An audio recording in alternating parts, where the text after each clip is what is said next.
Olá, eu me chamo Francisco Souza e sou professor da Universidade Federal Rural de Pernambuco, no campus da sede na cidade de Recife. Eu pude contribuir com a quarta rodada da Gincana de Grupos de Estudos da ABPV.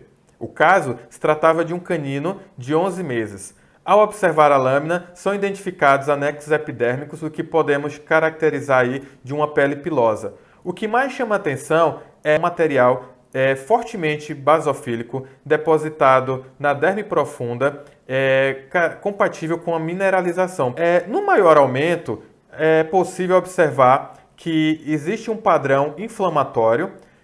Na epiderme, observa-se a acantose de forma difusa em um padrão papilar, e na derme superficial e profunda, esse infiltrado inflamatório mononuclear, caracterizado por linfócitos e plasmócitos, ali sempre perivascular, além de uma fibroplasia.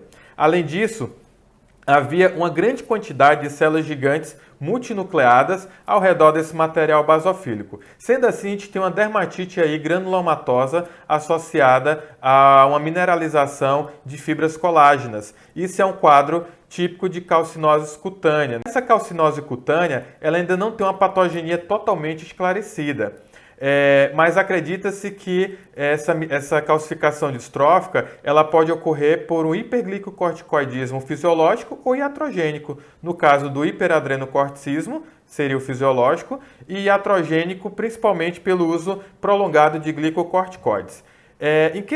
O que sabe-se até o momento é que ocorre uma modificação nas proteínas das fibras colágenas e elásticas provocadas por uma ação catabólica gliconeogênica e proteica do cortisol. Assim, vai favorecer a formação de uma matriz orgânica e uma deposição desse íon, no caso o cálcio, nessa matriz, provocando a mineralização. Outras causas de calcinose também devem ser consideradas, né? Como o próprio tumores de pituitária ou da própria adrenal, adenoma e adenocarcinoma de adrenal, que vai levar a um hiperadrenocorticismo. O tratamento também do hipoparatireoidismo por injeções intravenosas de gluconato de cálcio pode também provocar esse quadro de calcinose cutânea. Além disso, a absorção cutânea de cálcio, né, é um fator que também pode levar a esse quadro. Só que tudo isso é possível, esse diagnóstico diferencial, através da análise microscópica.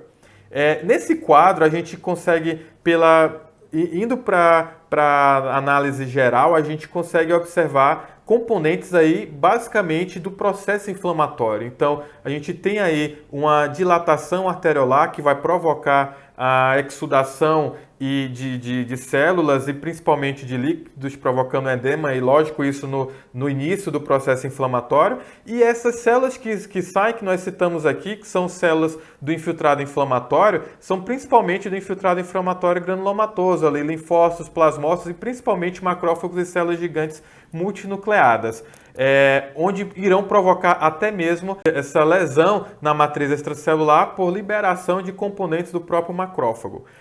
Outro componente aí presente é o processo de fibroplasia, que caracteriza principalmente um processo de reparação tecidual. A gente conseguiu observar uma proliferação de fibroblastos e também uma formação excessiva de um tecido fibroso, né? Como a gente poderia utilizar outras ferramentas para facilitar esse diagnóstico? Utilizando colorações histoquímicas. Então, como a gente está falando de uma deposição de um mineral, que é o cálcio, a gente pode lançar mão de algumas ferramentas, que são colorações histoquímicas, que possam marcar esse cálcio no tecido. E hoje existem disponíveis e que se mais utiliza os métodos de von Cossa e a Lizarina Reg. São dois métodos diferentes. Um vai ser pela precipitação e o outro vai ser pela quelação desses íons. Então, no caso da von Cossa, a gente tem aí uma coloração argêntica,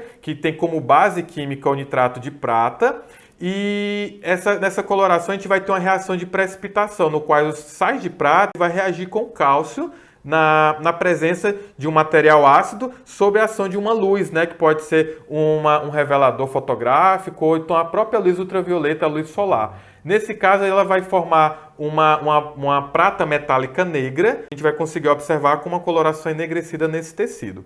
No caso, tem que se ter cuidado aí, principalmente nos pigmentos de formol, que podem confundir, que tem que ter o cuidado para aqueles tecidos que passaram muito tempo no fixador. Um outro método, que é a alizarina, ela já tem um processo de quelação. Então, no caso da alizarina, ela é um sal de sódio solúvel em água, então ela vai formar um quelato, né, com cálcio, onde vai se pigmentar ali de cor laranja a vermelha, por esse processo de quelação. Então, gente, esse era o caso, espero que você tenha gostado e parabéns aos que conseguiram acertar aí esse caso da gincana.